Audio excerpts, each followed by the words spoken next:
Welcome back to another episode of Local Search Tuesdays. This week I'm sharing the second half of my presentation from Digital Dealer in Las Vegas.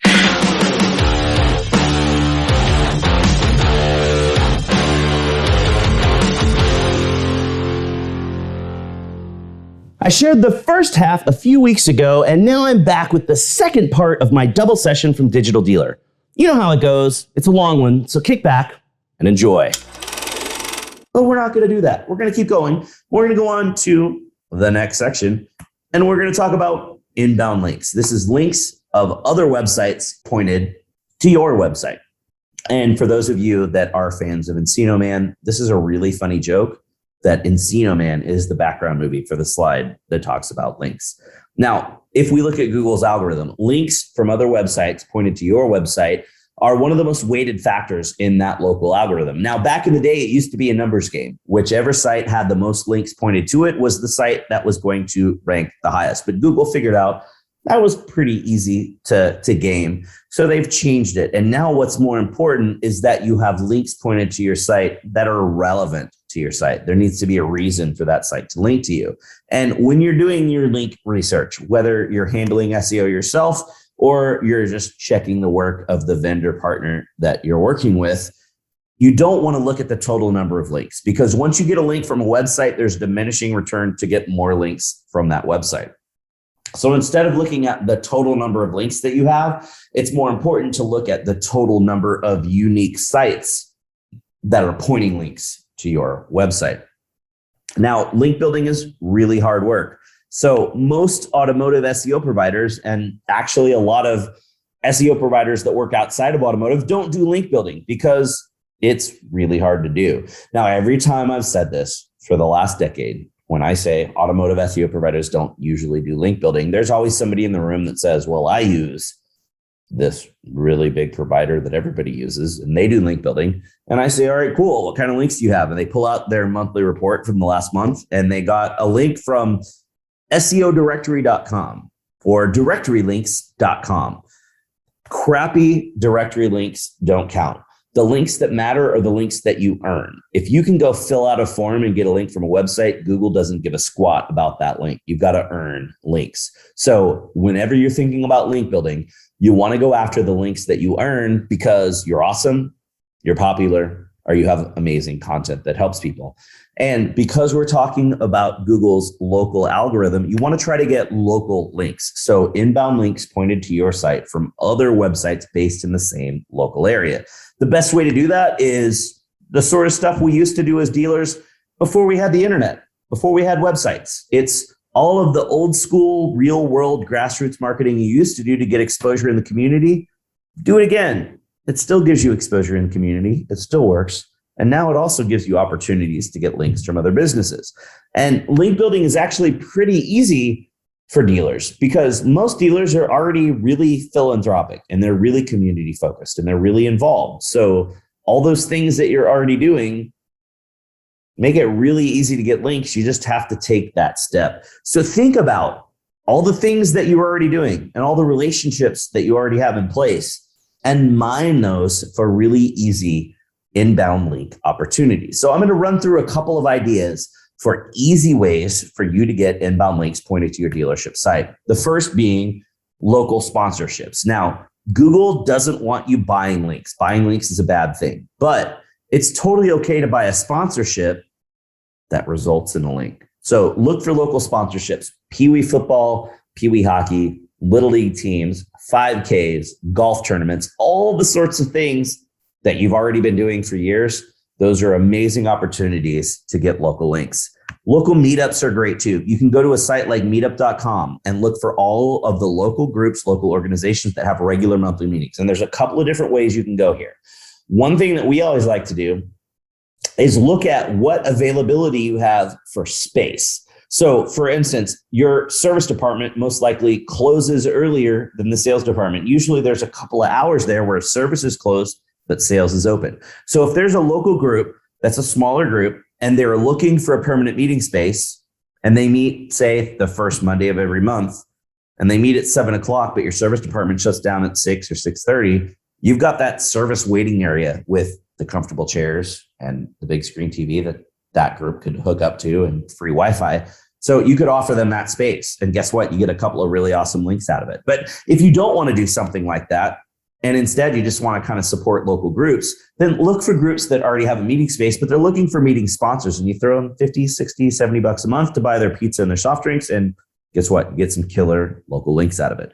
Find any way that you can to get local bloggers to write about you. Even if they say, hey, I got a free oil change to write about my experience at Greg Gift Ford.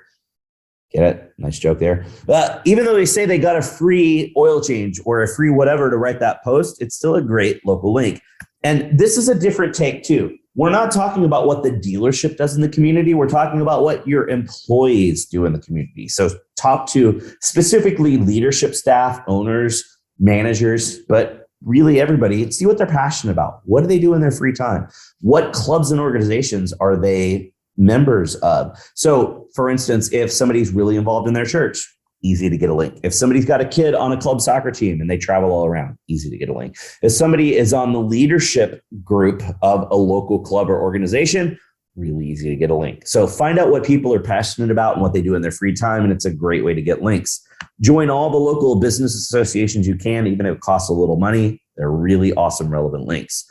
And this is something amazing we stumbled on a few years ago. It turns out that a lot of the neighborhood crime watches have somebody in the neighborhood that knows SEO and knows how to do WordPress. And that person's going to say, hey, look, guys, I can do WordPress and I can put up a site that's going to show up well for our neighborhood. Let's put a site up. And then they're really hungry to be able to put content up that matters for the neighborhood. So if you can give some sort of neighborhood specific discount, you can get a really killer link and you'll actually get a ton of referral traffic from those sites as well. Another thing that's really cool that I don't talk about all the time outside of automotive because it doesn't make sense in a lot of cases is child seat installation. It turns out those of us that have kids typically don't know how to correctly and safely install that child seat. So if there's a wreck, there's danger of your kid getting hurt. So people are already buying their car at your dealership and bringing their car to your dealership for service. So it's really easy to have your staff or a few members of staff sit through a certification course and be certified as a place that anyone in the community can come for free to learn how to correctly install their seat or have it done for them. You get listed on multiple city, state, and national level safety websites if you do this. You can also use Google to come up with your own list of ideas of places to get links. Just insert your city and the keywords you're going after, and you can come up with all kinds of great stuff. And pay attention to the in URL qualifier up there. That's what's called a search operator. It's basically a filter for Google search results. So if we did this and said Las Vegas in URL sponsorships, it would show us a list of Las Vegas-based websites that in the actual URL of a page would say sponsorships. So it helps you filter out search results and look at more specific things. And it's pretty awesome. You could also use our onboarding questionnaire. Every time we work with a dealership, we have an onboarding link questionnaire that we send out to dealers that talks about things they've done in the past, relationships they might have, and priorities they might have for the future. And it helps us figure out some really easy low-hanging fruit and some easy ways to get links. I'm offering that to you today, so you can go check that out, fill it out for yourself, and either give it to your current vendor or just do the follow through yourself and snag those awesome links. So next thing we want to talk about is customer reviews. Obviously, reviews are really important for attracting real world potential customers. That word of mouth attraction is huge, but it's also important because reviews are weighted in the local algorithm. Now, one of the things dealers love to do is put a testimonials page on their site. And the problem is nobody cares about your testimonial page because every potential customer knows that you're only going to put glowing 5-star reviews that tell everybody how amazing you are on that testimonials page. And people don't care. Go look at your Google Analytics. Nobody's looking at that page except your own staff that's trying to show it off because everybody knows it's only going to be perfect reviews. What customers want to see is honest, unbiased reviews on third-party sites. So pay attention to this video. It talks about the right way to handle a testimonial situation. And what you really need is a proactive review process. You don't just want reviews to come naturally. You want to ask for them. You want to make it easy for customers to leave reviews. So watch this video. It outlines how to implement a proactive process, but I pull out a couple of pieces because it's a really important topic. So first of all, you want to make it easy. Like I said, you don't want to just tell people, hey, go leave us a review. Let us know how we did. And they have to figure out where to go and what to do. Make it easy. Set up a page on the site. In fact, we like to set up a page at dealership.com/reviews. So everybody in the dealership knows where to send customers. And that page has a simple thank you message that says, hey, thanks for doing business with us. Let us know how we did today. And there's a list of all the possible review sites. And then you want to make sure you ask every single customer. And then you can even send out customer emails. You're already sending those out, and just add a link in the email that tells people to go to that reviews page to let you know what their experience was like. And it goes to the same page that says, thanks for doing business with us. Let us know how we did. And here's a list of all the sites that you can go to. So it's super easy for people to leave a review. Another thing that's really important to understand, you need more reviews than your competitors. That's always a good thing and helps you show up better in searches. But you don't want to get too many more because it looks fake. And I was speaking at a 20 group recently, and one of the things I did was talk about the review scores for each of the dealerships and how many reviews they had. And there was one dealership in a smaller market that had 2,500 reviews on Google, which sounds great until we look at every other dealership in their market. And the next closest dealership had about 600 reviews. And there was another dealership that had about 500, but most dealerships in the market had 200 reviews or less. So if everybody in town has 100 to 200 reviews, maybe one guy's got 500, and this dealership has 2,500, you are so far past everyone else that it's just basic human nature to not trust those reviews, and people will think that it's fake. Plus, from the standpoint of Google and Google's algorithm, all that really matters is that you have more than your competitors. Once you have more than your competitors, getting even more reviews doesn't really matter. It's also important to understand, this is a big one, if a customer leaves a review and in the text that they write along with their star rating, they include the important keywords that you're trying to rank for, like used cars or tire rotation or whatever that might be, then you're more likely to show up better in searches for that particular keyword phrase. Go watch this video. There's a lot to unpack here. But most importantly, you cannot tell customers what to write in your reviews. That's against the terms of service of any review site and potentially skirts being illegal with FTC law. But what you can do is go Jedi and mind trick your potential customers or potential reviewers into saying the right things by asking leading questions. So on that /reviews page that has a message that says, hey, thanks for doing business with us. Let us know how we did. Add something like this that says, hey, if you're not sure what to write in reviews, the best reviews offer details and tips. So here's some questions that might help you write a better review. And then notice the top one there. Did you buy a new car or a used car? If that's the top question, that's the one they're most likely to answer in their review. And they're going to say, oh, I bought a used car from these guys. It was amazing. Or then we've got a question of what city do you live in? Well, I live 30 minutes away in this other city, but I drove over because I got a better deal on this used car. Now you're going to rank for used cars in that city that's 30 minutes away or rank better. So ask the right questions and you can guide people into including the phrases you want them to include. You want to make sure you answer every single review that comes in. Google notifies every reviewer when the business answers their review. Plus, potential customers want to see that you're paying attention to both the positive and negative things that people say when they leave a review. But remember, specifically with negative reviews, when you leave a response to a negative review, that response isn't for the person that left the bad review. That response is for every future potential customer that wants to see how you handled a bad situation. So let's move on and talk a little bit about Google My Business. Google My Business is hugely important. In fact, Google My Business is your new homepage. All the customers that used to have to come to your website to get your phone number to call you don't have to go to your website anymore. All the customers that used to have to come to your website to get your address to figure out where you were, they don't have to do that anymore. They don't have to go to your website to see pictures. They don't have to go to your website to read reviews and testimonials. They don't have to go to your website to get frequently asked questions answered. They can do all of that inside Google My Business. In fact, Google My Business is ridiculously important because Google My Business is what allows you to show up in map pack results and in Google Maps. And how you optimize your Google My Business listing influences how well you show up in map pack results. So you want to make sure when you're looking at your Google My Business listing, you fill out every possible thing that's there to fill out. You also want to make sure that when you fill out the link to your website, you want to link to the homepage of your website, and you want to also include what's called UTM tracking. If you're not familiar with this, please go watch this video. It's really important because here's the problem. Anytime someone uses a mobile device to search for your dealership and they click on the website link, whether it's in Google Maps or in the map pack or even on your Google My Business knowledge panel over to the right of desktop search results, if you do not include UTM tracking, it's highly likely that a lot of that traffic gets misclassified in Google Analytics, especially mobile traffic, because on mobile, Google does not pass the referral information, which means Google Analytics receives traffic and doesn't know where the traffic came from. And because that happens, Google says, I don't know what the referral information is. I'm going to drop this into direct.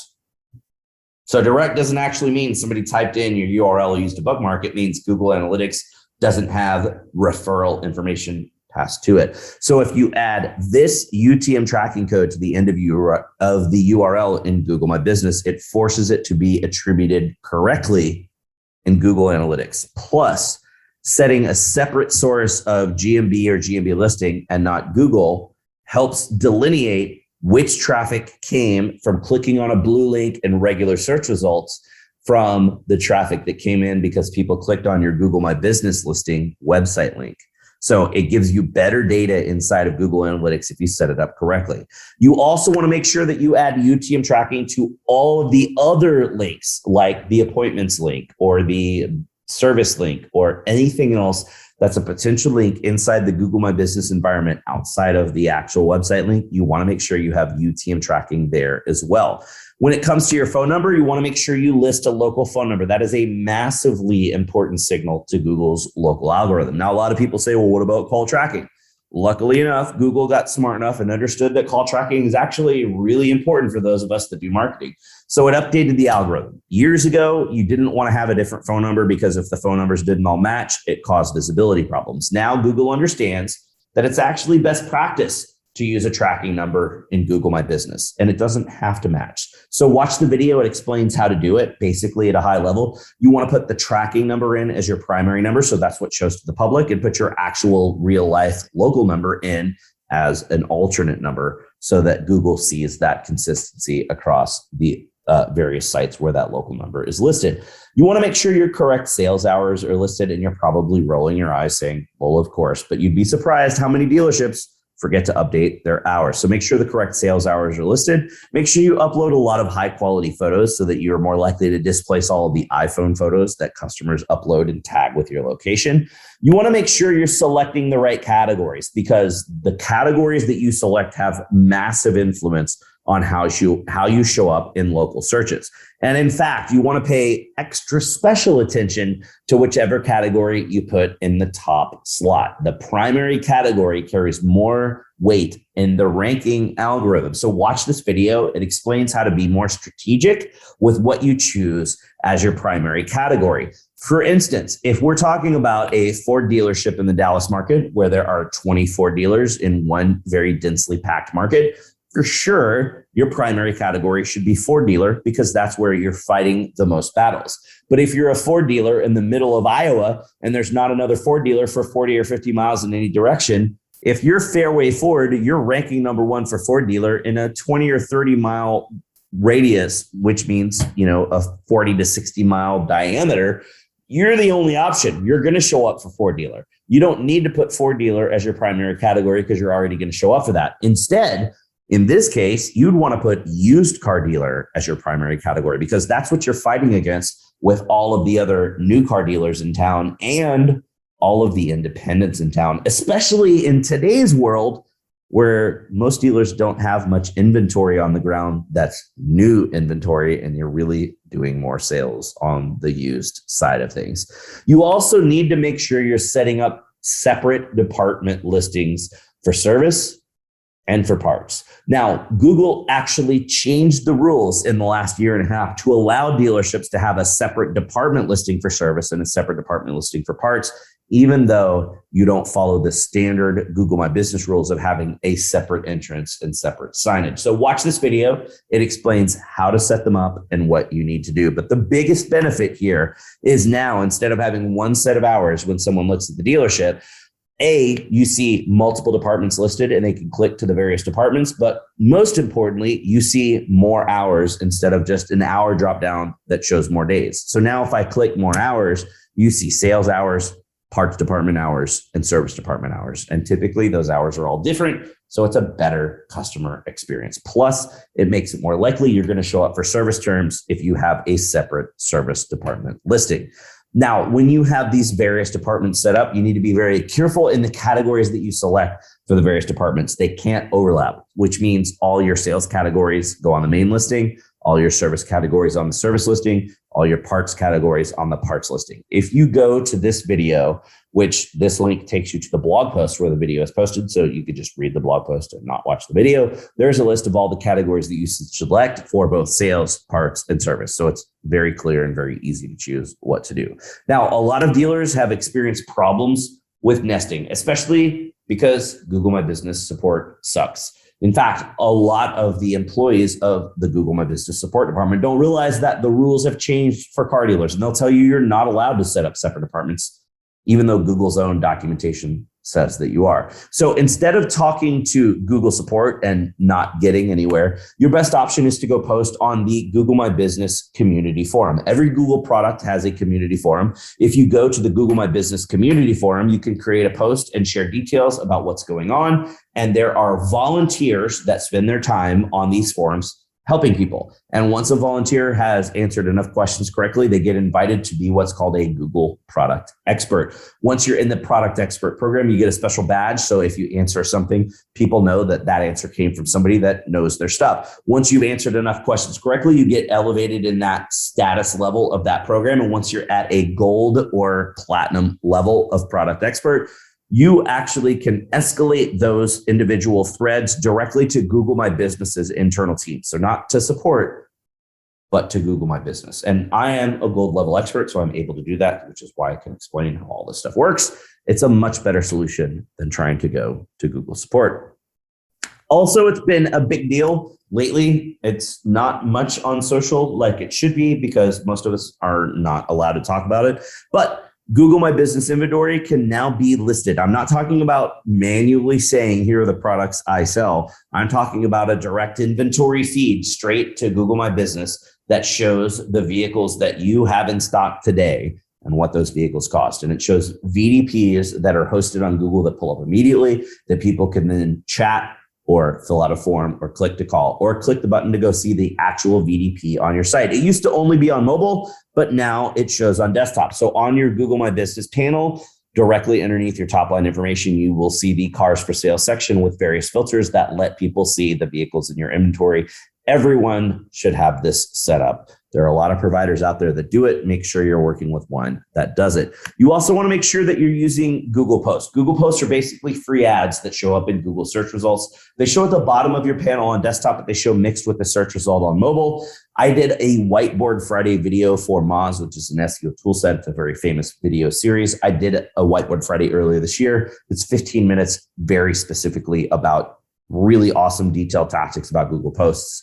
Go watch that. The most important thing is don't pay attention to the full post. Pay attention to what shows up in your cropped thumbnail. If your thumbnail is not enticing and compelling, no one's going to click through and see the full post that you've created. But cropping is really wonky and inconsistent, and half your car is going to get cropped out, or your text is going to get cropped out because cropping doesn't make sense. It's not intuitive. So I created a Photoshop guide that will help you have better control over what shows up. You can download that Photoshop guide at that bit.ly link right there. It looks like this.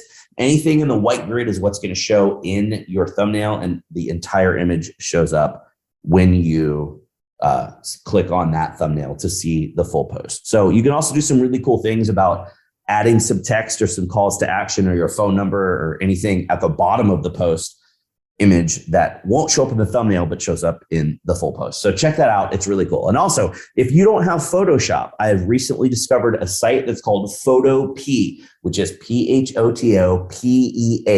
It is a free online version of Photoshop, and that site will open Photoshop documents. So if you don't have Photoshop, you can still download this guide and use it on the Photopea website. You should also be paying attention to the questions and answers widget that is on Google My Business.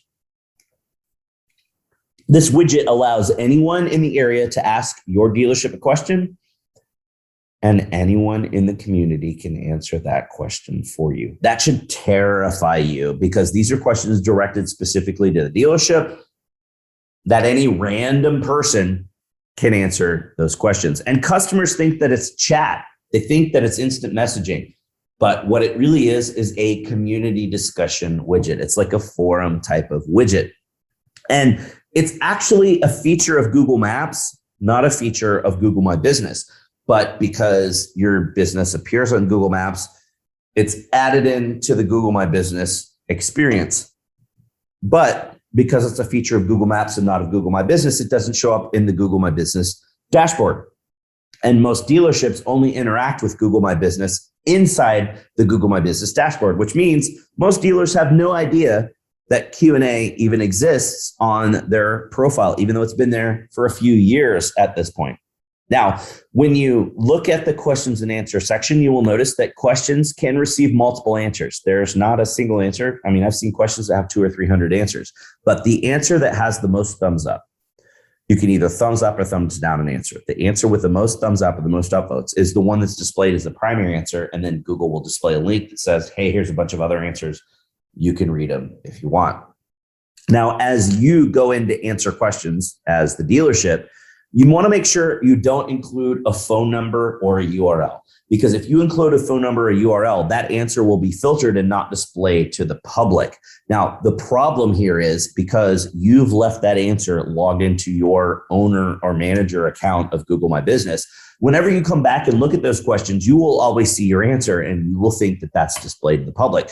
The only reason you're seeing it is because you're logged into the account that left the answer. So that filter is not going to apply. So you always want to come back and check the answers to the Q&A section on your Google My Business in a Chrome browser window that is a incognito version where you are not logged into your account, to make sure that you can see what the general public sees, to make sure that your answers are not filtered out.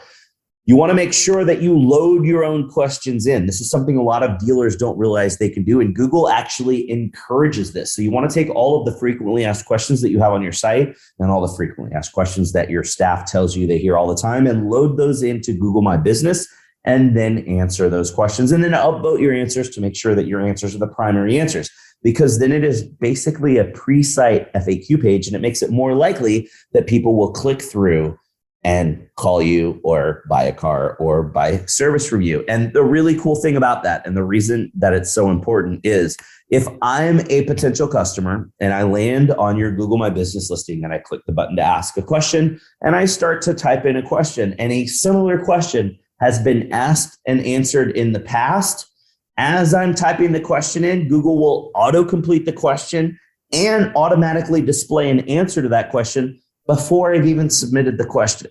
So think about the customer experience there. I have a question about your dealership. I start to type in that question. That question auto-completes and gives me an answer before I even submit the question. That's probably going to be pretty likely that I think, wow, this dealership's on top of things and I should probably call them.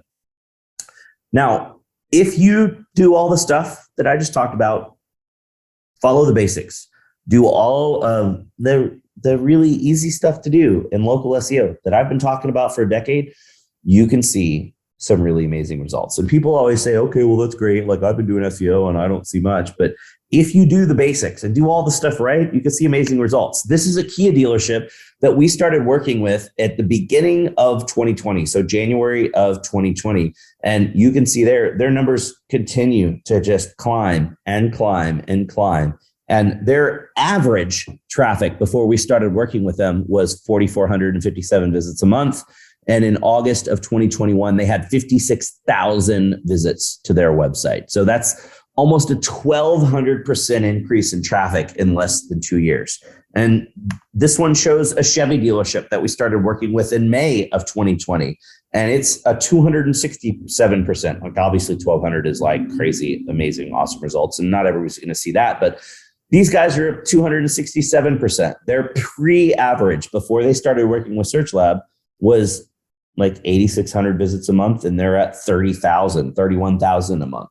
And this one's a Nissan dealership. I mean, we keep seeing results like this where, you know, pre-SEO average 1,200 and now they're at 6,000 and it's a 400% increase. Or here's a Toyota dealership that's a 358% increase since May of 2021, where their average before was 15 and now they're at 50 something. So if you follow the basics and keep doing the right stuff month in and month out and don't back off and just stick with the basics, you can get amazing results. So stick with it. You should expect to see traction from SEO, whether you're doing it yourself at the dealership with an in-house team or in-house person, or working with a qualified vendor that's not using the crappy out-of-the-box OEM approved solutions.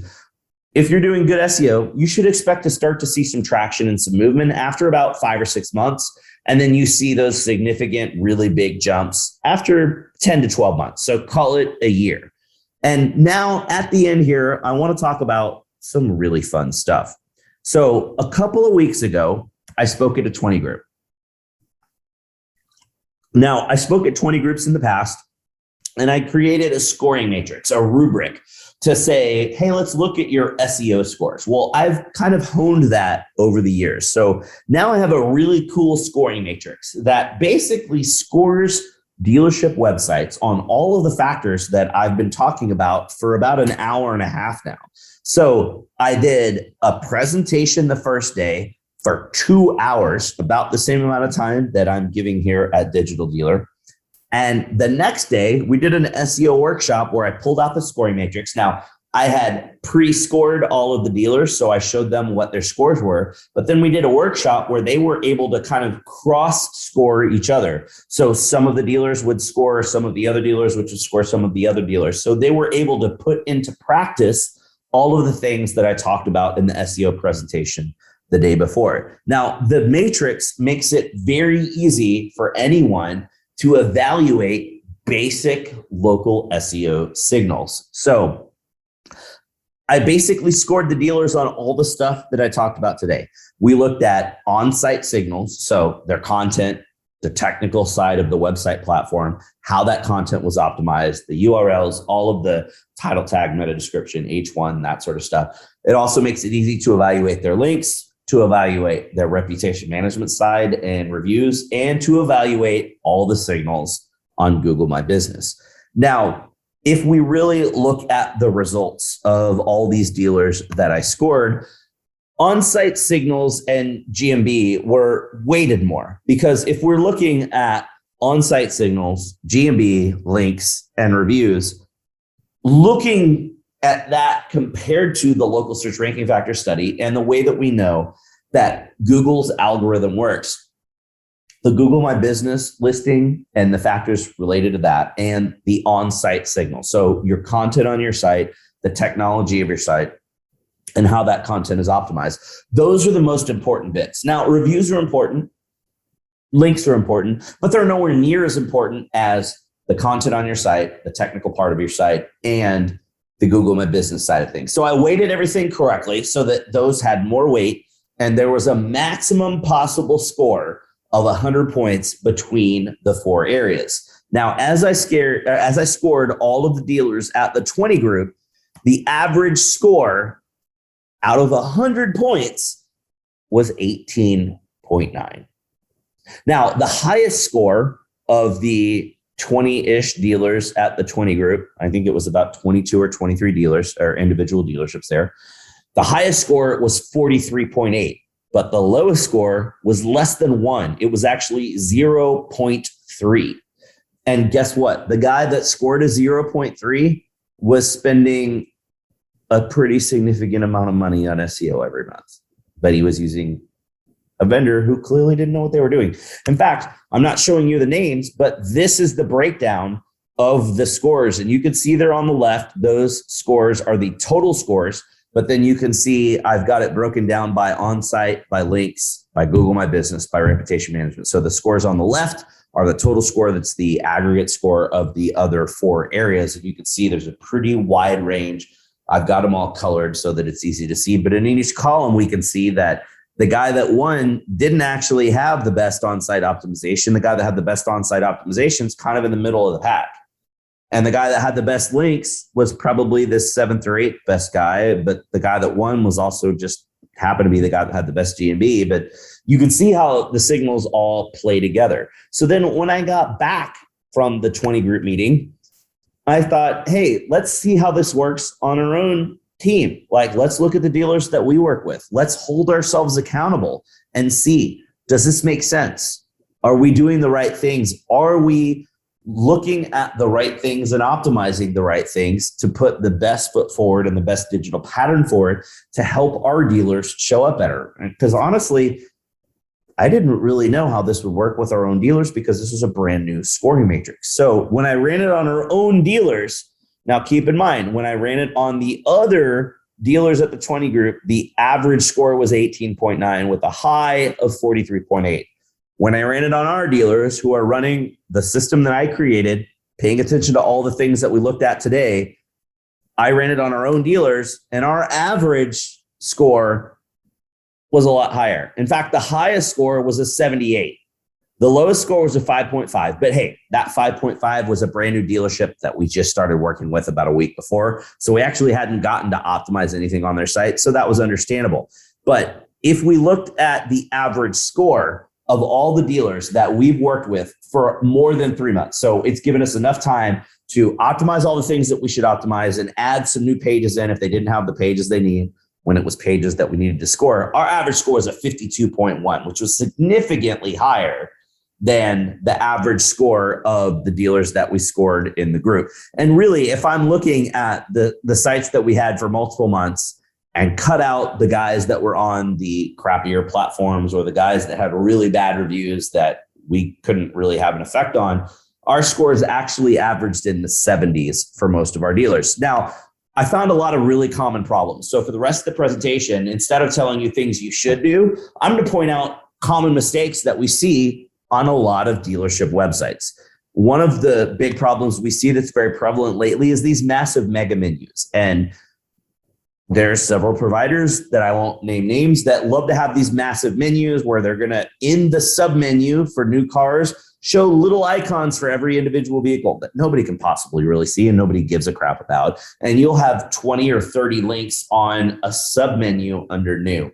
It doesn't make sense. You've got to think about the fact that the thing that's best for your customer is making it easy for people to navigate your site, not having a crap ton of links where people can link to everything they could possibly want to go to.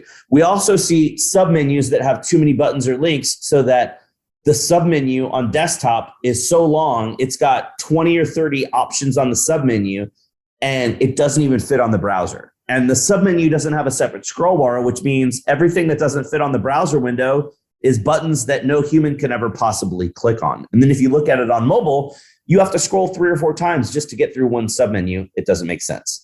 We also see really often that multiple cities are listed in a title tag. In fact, Toyota is really bad about pushing dealers to list 3 different cities in the title tag and 3 different cities throughout the site. But that doesn't work and it doesn't make sense. So hopefully Toyota will update that. But we see multiple cities in the title tag and multiple cities in the H1. That's bad. We also see mismatched keywords where maybe it'll say Ford dealer in the title tag, but used car dealer in the H1 or vice versa. It's really important to use the same targeted keyword phrase. It's also important not to mix up cities between the different page elements that we're optimizing. It's also very common to see home pages and internal pages in different dealership websites that don't have an H1 heading at all. They might have a heading, and visually, if you look at the page, it looks like a normal page. But if you look at the code and what Google's looking at, there's no H1 heading on the page. It's an H2, an H3, or an H4. And that's an easy thing to fix, but most dealers don't pay attention. Another thing we see a lot of is not enough content on the page to be relevant. Remember, I said if you want to show up as a search result, you need a page of content about that concept on your site. And a lot of times we will see stuff that just isn't there. There's just not enough. You need more than a couple of sentences of content if you want to rank. Another thing that's really common is 800 numbers. and this is kind of a holdover from back in the day when everybody that's been around long enough remembers when you didn't have cell phones and you couldn't call everybody for free, and you actually had to have toll-free numbers to call outside of your own area code. But guess what? We've had cell phones for a long time now. That's just not necessary. And sure, maybe you're doing call tracking, but guess what? You can get call tracking numbers with local area codes. And nobody needs toll-free numbers anymore. They should die like the dinosaurs. So get rid of those toll-free phone numbers. Another thing we see a lot of is no alt text on images. This is really bad on dealer.com sites because dealer.com's homepage slideshow builder does not allow you to put in alt text. And it's very difficult to put in alt text on internal pages because their CMS kind of blows. But even with the platforms like Dealer Inspire and Dealer On that are a lot better, that allow you to do those things, there's still a lot of dealers and a lot of marketers that don't put alt text in. So go do that. Another thing we see is an average across all the dealers that I've scored of 7.3 images in the homepage slideshow. And here's the thing, don't have a slideshow at all. You're much better off showing multiple areas on the page or multiple widgets that show those pieces of information. Nobody's going to land on your homepage and sit there for 2 minutes to see the 7+ images that are in your slideshow. People land on your site, they're going to read the text, they're going to go to what they need to do. They're not going to wait around to see your slideshow. And it's very common to see more than 10 images. Like really, nobody's going to sit there that long. Get rid of all those images. Another thing that we see when we're looking at the About Us page, we see the same default content that's like, welcome to our new website, that provider puts on every About Us page. And that dealership or that dealership's marketing partner never updated that content. And it's the same generic About Us content that shows up on hundreds and hundreds or even thousands of other websites. And we'll see that they didn't even update the H1 heading. So there's no targeted keyword phrase. There's no dealership name. There's no location information. The H1 heading just says About Us, which is so generic, it means nothing to a dealership. And we'll see an About Us page that doesn't have a photo of the dealership on the page. That page is your place to shine and tell people why you're awesome and amazing and why people should buy from you and not from other people. Why would you not have a photo of the dealership there? And when we look at the service department page, same thing. We see the same default content that goes on every dealership's page and nothing unique about that particular dealership. And again, H1 to heading is not unique and is not optimized and just says something like service center or service department or Mopar service or something incredibly generic. Another thing we see, there's no photo on the page, or if there is a photo on the page, it's a photo of cars on the lot and not something related to service. Another thing that we see when we look at inventory pages, there is zero optimization on the inventory list pages or the search results pages. So your used car page, your new car page, you have the ability to optimize those pages so that they'll show up better in the local area, but nobody's doing that. So most of the platforms other than dealer.com and Synchro allow you to add content to either the top or the bottom of those search results pages. So instead of just having a bunch of vehicles, you can actually have content that says why you're the best place to buy used cars or why you're the best place to buy that new brand. But nobody utilizes that. So use that so that you stand out. And all the platforms allow you to customize the URL of your new car or your used car page or your used trucks page or your new convertibles page or whatever it might be. Set up customized URLs. It is a much better option, but nobody's doing it. Another thing that we see is tons and tons of dealerships will optimize for pre-owned vehicles instead of used cars. And I used that example earlier because it's an easy example to understand, yet part of the reason I used it is a lot of dealers are still saying pre-owned vehicles and not used cars. Another thing that we see is on those inventory search pages, there's no local optimization. It'll just say used cars and it doesn't mention anywhere on the page that you're selling used cars in a particular market. Now, if you're the only dealer in town, let's say you're a Ford store in Iowa and you're the only Ford dealer for 50 miles in any direction, you don't really need to optimize for your town because you're going to show up in your town anyway. But in every other case outside of that, I mean, even in that case, you're the only Ford dealer in town, but you still need to geo optimize. You need to do local optimization for service and for parts and for used. So other than you're the only guy in town that sells that particular brand, you've got to do local SEO in pretty much every other case, and especially if you've got any competitors in town. Another thing that we see is problems with links. A lot of dealerships don't do link building, and because of that, they have fewer than 200 sites linking to them, and that's not going to do much. A big problem with Google My Business is they don't add that UTM tracking that I mentioned earlier, so they have no way to delineate which traffic is coming from Google Organic and which traffic is direct, but is actually Google Organic. And even with just looking at Google Organic traffic, they can't tell what came from clicking on a blue link or what came from clicking on their Google My Business listing. Another thing that we see a lot is incorrectly configured UTM tracking. I mentioned how it's better to set it up to say GMB or GMB listing instead of saying Google, because a lot of people, for some reason, will set up the UTM tracking to say that source is Google, medium is organic, and campaign is Google My Business, which then means in analytics, you got to start clicking other things to see that traffic. Don't do that. Just make it easy and separate that traffic out and set it up correctly. Another thing that I saw, I don't know which provider it is, but we've seen several dealerships at this point that for some reason, when they set up UTM tracking on Google My Business, they set the medium as social. And Google traffic is not social traffic. So you want to make sure you're not doing that. So we want to make sure, again, driving it home, don't use Google for the source. Use GMB listing or GMB or something similar so you can drive that out. And do not use social. Make sure you have organic with a lowercase o as the medium for the UTM parameters on your link. Another common problem with Google My Business is a lot of dealers won't select many categories. In fact, I found lots of dealers that only had 1 or 2 categories selected. There are more than 10 categories that apply to the sales side of your business. There are more than 10 categories that apply to the service side. There are more than 10 categories that apply to the parts side. So in every situation for sales, parts, and service, you should have 10 categories selected.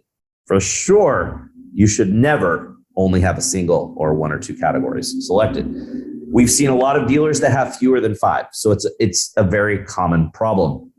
Another thing you want to be careful with is you don't want to select unrelated categories. Something that we see a lot of is dealers will say, hey, we appraise the value of your trade-in or your used car when we sell you a new car. And they will use appraisal service as one of their categories. But appraisal service is a completely different, unrelated business type to anything related to car dealers. So when you start selecting categories that are not related in reality, that causes problems with visibility in Google. So make sure you're actually selecting the right categories. Again, I had that link earlier that outlined all the ones you should choose. Another thing we see very, very often is a lot of dealers still haven't set up the separate Google My Business department listings for parts and service. Or we'll see only a listing for service and not a separate listing for parts. You should definitely have both. We also see a lot of problems with department nesting. In fact, today I was talking to a guy that has a Ford dealership and he's got his Ford service department listed under there, but he's also got a Chrysler, Dodge, Jeep, Ram service department listed under his Ford listing because there are multiple dealership rooftops in the auto group in that town. And for some reason, when everything got set up, his CDJR service listing got nested under the Ford store instead of the CDJR store. So you want to make sure that is all set up correctly. Another thing we see a lot of is a lot of dealers just completely ignore the questions and answers section. And that is a huge thing that helps with conversions and helps with more click-throughs. So don't do that for sure. We also see that as part of ignoring the questions and answer section, dealers are not seeding their own questions and putting their own information in and then answering those own questions. So make sure you're seeding your questions. We also see a lot of people that are sharing the same sort of crappy social fluff that they would share on Facebook or Instagram or Twitter as a Google post. And Google posts, like I mentioned earlier, are really awesome and powerful, but they need to be compelling. They need to be something awesome because people are seeing those posts before they've gone to your site. It is not the place to be sharing delivery photos or social fluff. You want to share something compelling that will make people click through. Another big problem we see is there are tons of dealerships that just don't answer any reviews. And that's super bad. And you want to make sure you don't ignore Yelp. A lot of people will ignore Yelp, but it's important to not ignore Yelp because anybody that looks up directions on an iPhone, the stars that show up on the iPhone come from Yelp and not from Google Maps. So you want to make sure you've got a great rating there as well.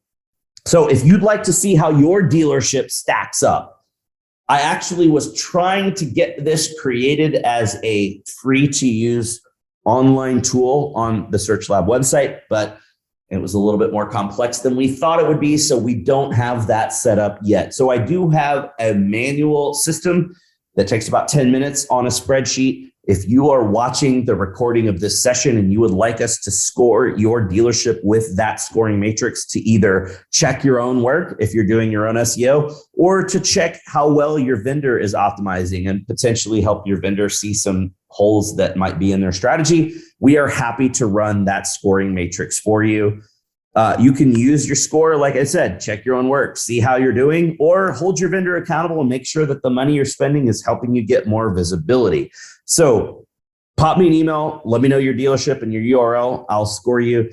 Go rock some solid local SEO strategies and do some kick-ass work, and you're going to win in local searches. Now, I know that was a long video. It was a big session. It was a double session live, and it's a double session recorded. So it was a lot to watch. Hopefully it was not too painful. But now, as you look at the local search results, you'll understand what matters and how you can get better visibility, and you're not just going to stare and drool. And in fact, when you're thinking about doing SEO for your dealership, you'll be really, really excited to do some SEO. So peace out.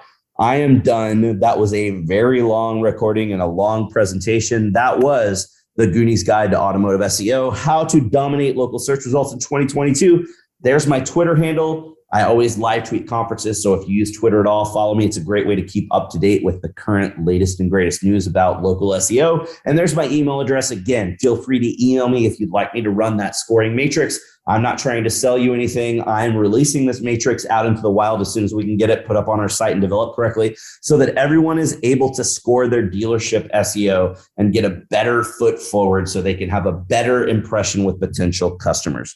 And as always, if you download the slides, there is a list of all the movies by order of release date at the end. So not only did you learn some awesome stuff about local SEO, you've got a lot of cool, awesome movies to watch later. So thank you so much for watching my presentation recorded from Digital Dealer Las Vegas. Again, there is my email address. If you have any questions, I have an open email policy. I'm always happy to answer anyone, or again, happy to run the scoring matrix to help you have a better idea of what needs to be done for your site.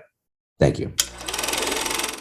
Thanks for sticking around to watch the whole thing. And seriously, if you're a car dealer and you want me to run the scoring matrix on your dealership to check out how well you're optimized, just pop me an email. That's definitely all the time we've got for today. So you know what that means? Put your hand on the screen right here. We totally just high-fived because you learned something awesome. Thanks for watching, and we'll see you again next week for another episode of Local Search Tuesdays.